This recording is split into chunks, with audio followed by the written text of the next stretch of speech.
sir. We're very glad to have you here. Again, my name's David Daniel. I'm the publisher of the Centreville Press, and I'm with Mike Hobson. And we have a special guest here to help us tonight to delve into some of the personal experiences that people have had over the years with the events that occurred on May the 22nd, 1973 in Brent, Alabama. And if you aren't aware, that was the day that the notorious tornado came through the town of Brent and destroyed the town. And this gentleman that's agreed to join us tonight is a gentleman who has a very storied history with this particular tornado. James Spann is with us. And James, thank you very, very much for joining us. Let me explain, James, what we are doing. The city of Brent has commissioned us to publish a commemorative magazine commemorating the events of 50 years ago for the May 22nd tornado. And we've been interviewing individuals, and we've also been gathering stories, gathering articles, gathering old Centreville Press articles, and so forth. And I just want you to know, sir, that you're a legend in this area. And I know you have spoken to a number of groups over the years, and you have told your story about the things that happened for you in relation to the tornado here in Brent. But would you mind just giving an overview of that again, please? Yeah, sure. So I don't know if I'm a legend. I'm just old as dirt. In May of 1973, I was wrapping up my junior year in high school. Wow. And I was in Tuscaloosa. I'm really from a little bitty town in South Alabama called Greenville. Most people have never heard of Greenville, Alabama, but we moved to Tuscaloosa when I started fifth grade. And so I was at a school called Tuscaloosa High School. And my hobby in 1973 was ham radio. In 1973, we didn't have cell phones, believe it or not. We didn't have Facebook. We didn't have any of this stuff. And during times of emergencies, ham radio operators were critical. And quite frankly, they still are, because cell service can go out in a hurry. And so I volunteered. I love weather, just love weather. Never thought I'd do it for a living, but I absolutely love weather. And we volunteered with the local civil defense. That's what emergency management was called back in those days. And we had a fairly urgent call that Sunday evening that they needed help in Brent, and they were hit by a tornado, and that's all we knew. And this, of course, all came through ham radio. And so I went down with Joe and Grace Stuckey, two other ham radio operators in Tuscaloosa, and we were probably one of the first volunteers to get into town from external volunteers from out of town. We went down 82 pretty quick. And I have never seen anything like that in my life. I will never forget the sights and the sounds and the smells of what we saw. And understand, I was a kid that loved storms, loved tornadoes. I could not wait for the next severe weather day. And it never dawned on me that this was serious business. The tornadoes affect real people at a real place at a real time. And that night changed my life. I'll never forget the darkness, no power, just pitch black. The only thing you could see were the blue lights on police cars and flashlights. The darkness was the first thing. And then we noted the urgency in the people that were in town working to help people. Urgent, which means this is not good. I figure, so there's some people hurt in here. And later, of course, we'd find out that 5 people would die. And then the other thing that was so odd, it was that smell. I'll never forget this as long as I live. Some of the first responders, they call it the scent of death. I don't know what it is. They don't know what it is. It's a sulfurish pine smell, and you can't get it off your body for 3 days. You can take shower after shower, and that was there. And so we set up our gear, and they sent us up on the hill after getting into town and seeing the horrific damage. They said, it's going to be best for you guys to set up a communication post up on the hill in Centreville. So we went up at Centreville Baptist Church and set up the radio gear there. And we stayed there for hours. came back, took a nap, and I would go back. I think school was over by then. School was out. It just got That's out right. May 27th. That's And right. so I would go back and forth to Centreville and work that station for 3 days. And we handled messages from all over the world, from people. Some had relatives that lived in Brent. And understand, phone service was down. There was no such thing as cell service in 1973. And when phone service goes down, we are it, ham radio operators. And we set up this system where we handle all of these messages from, and we tried to prioritize those messages for those that had family members in Brent that needed health and welfare information. And of course, we had just gobs and gobs of people that wanted to help from all over the country. What can we do? Can we send a crew in? We tried to help coordinate that. So I stayed there for 3 days, and I got to sleep in Tuscaloosa, but come back down. But most of my volunteer work was spent in Centreville.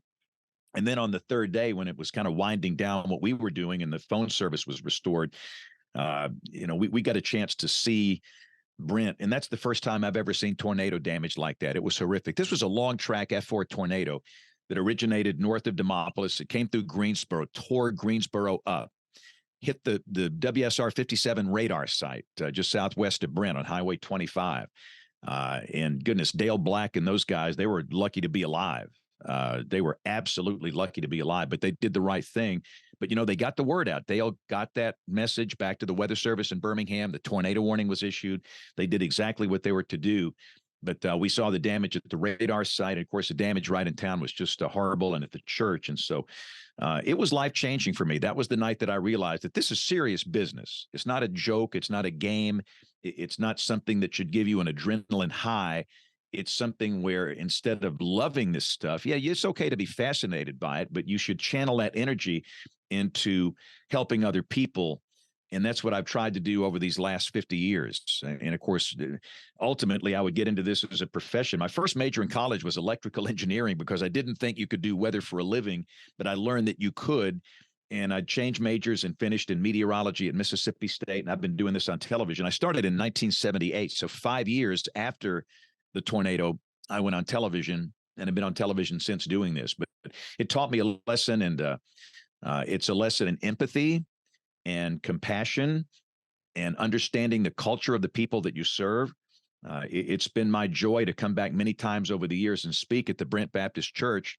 And listen, I do children's ministry. My folks in my congregation, they're between the ages of 5 and 12. Those are my people. So doing big church is kind of creepy, but anytime there's an opportunity, I'm invited. I love to go back, and had a chance to share many, many times over the years. And, people like Jerry Powell and these guys, and there's not many of us left, quite frankly. You look back, and this was 50 years ago, and many of the people we're getting a little long in the tooth, aren't we, James? Let me tell you what, man, we're no spring chickens here. And most people have no recollection of this. And I'm glad that, some things are being done like what your project here, because future generations need to know about the day. They need to know the stories. They need to know the science of the day. And I look back on some of the great tornado days in the state, like March 21st, 1932. We don't know much about that day at all. February 18th of 1884. We don't know much about that day, these big outbreaks like this. So having all of this, written down, I think is important, because for those of us remaining that know this story and that lived through the story, we won't be here that much longer. So I'm glad that you guys are working on this project. That's marvelous. Well, thank you, James. And I want you to know, as I've been thinking about this interview with you, there's a thought that continually goes through my mind. And after interviewing some of these eyewitnesses and the things that we've been doing here over the past few weeks, I've come to realize there was another important event that came out of the Brent tornado, and it's tie in with you and your work with shortwave radio. You apparently got a burden in you to see that people were as well informed as possible in the future, so they weren't struck unknowing what was coming at them. And I want to tell you that I think you have almost worked a miracle in the media, in that I remember when weather would get bad in Alabama, the TV stations would just report it on their local evening newscast, so to speak, and then move on and continue on with a regular program, maybe keeping some graphics on the screen, which was good. but I think you kind of had to take on a different mantra there with the broadcast stations. You wanted to be live when there was threatening weather in your viewing area, and I want you to know it worked.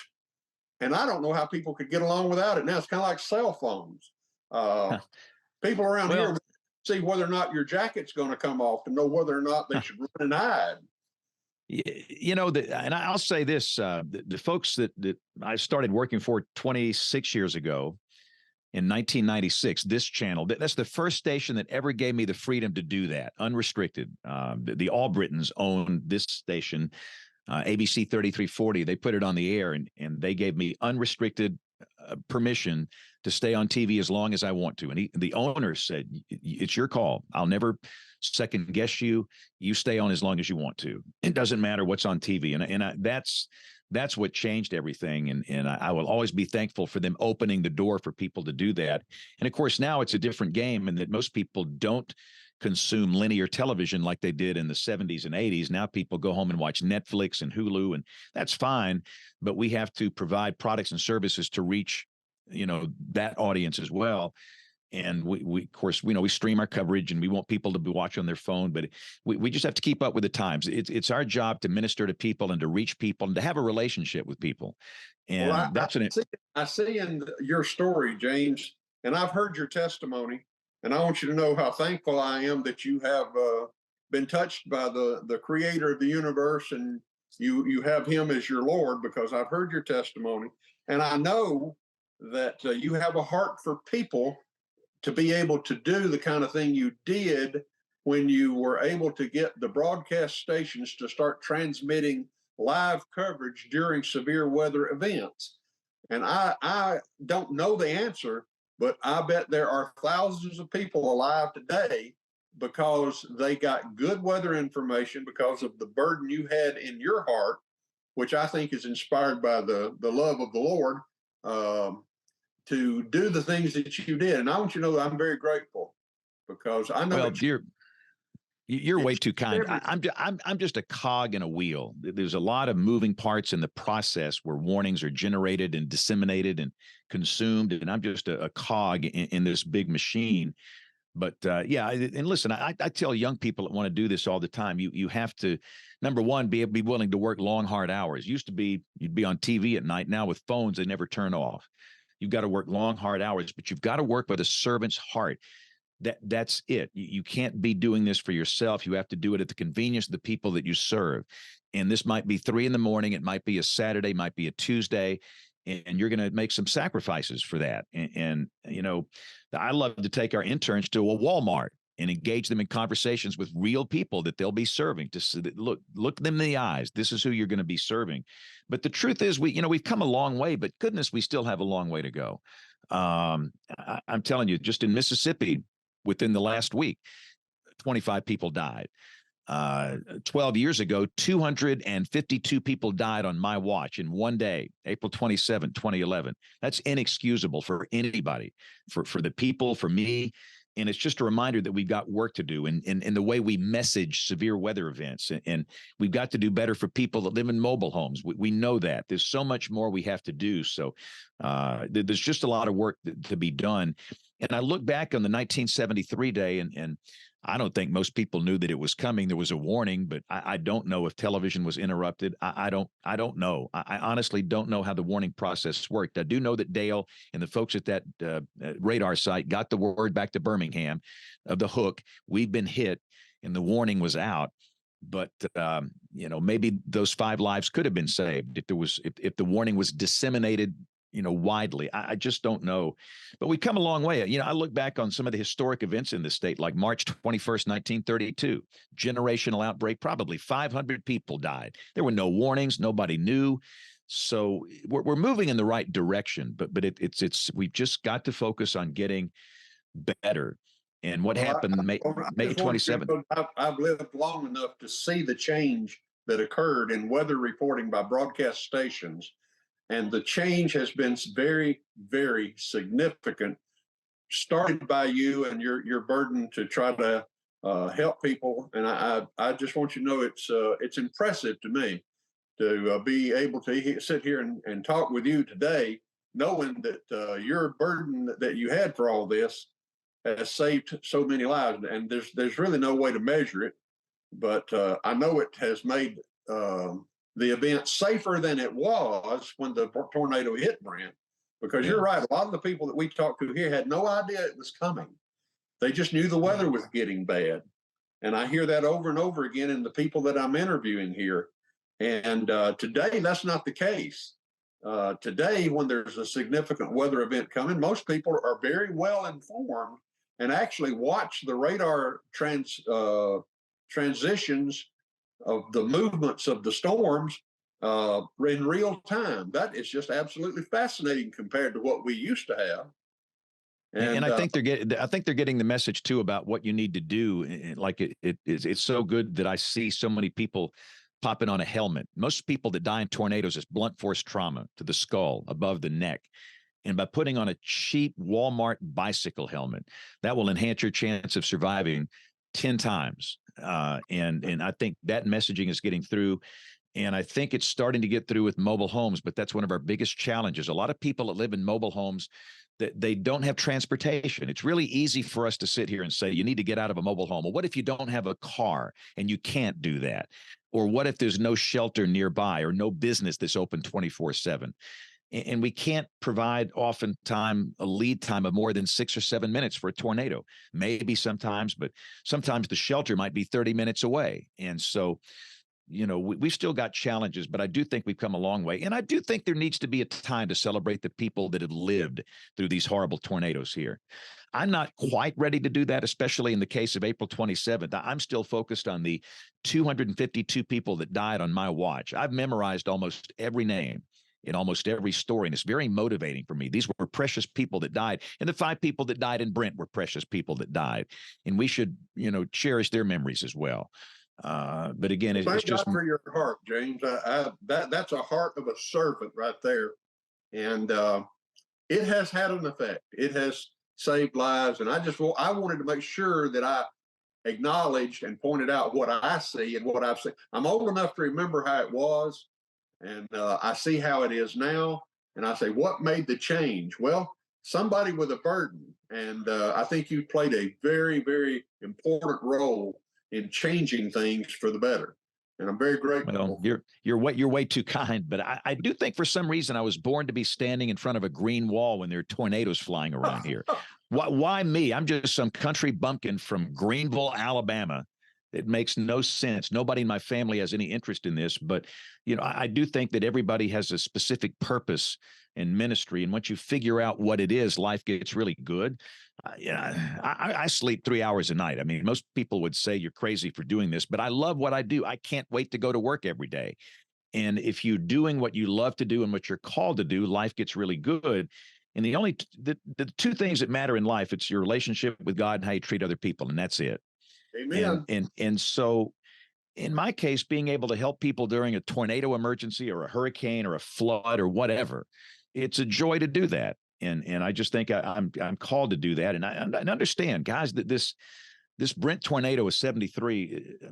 You should have seen me before that, man. I was just a wild high school kid, hair down to my shoulders, and I just couldn't wait for the next storm. We go out there and chase those things, and we did it in a very dangerous fashion because we didn't know any better. We'd go out into rural parts of Pickens County and Greene County. We dared a tornado to get through there.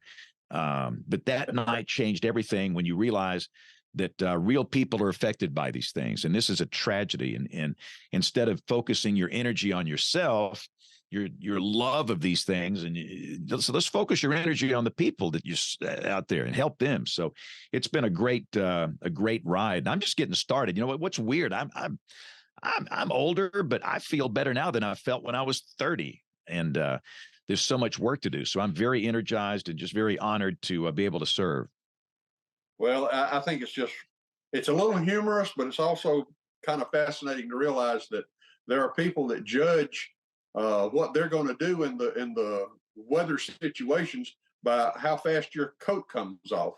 Well, so you know how that started. So it used to be we had these hot television lights, and now they're LED and they don't emit heat, so it's not as bad as it used to be. But these TV studios, they got hot. It was a hot box, and you're in there Yes. for 5, 8 hours. I mean, it's so stinking hot. And so I just started, taking the jacket off and rolling up my sleeves. And then I learned that people started reading something into this. Like they're reading into the fact that the weather's getting really bad, man, when he's doing that. And the social scientists have told me that. They said, hey, I know it was a joke to start with, but now they're actually reading messaging into this. And so what you need to They do is are. to use it.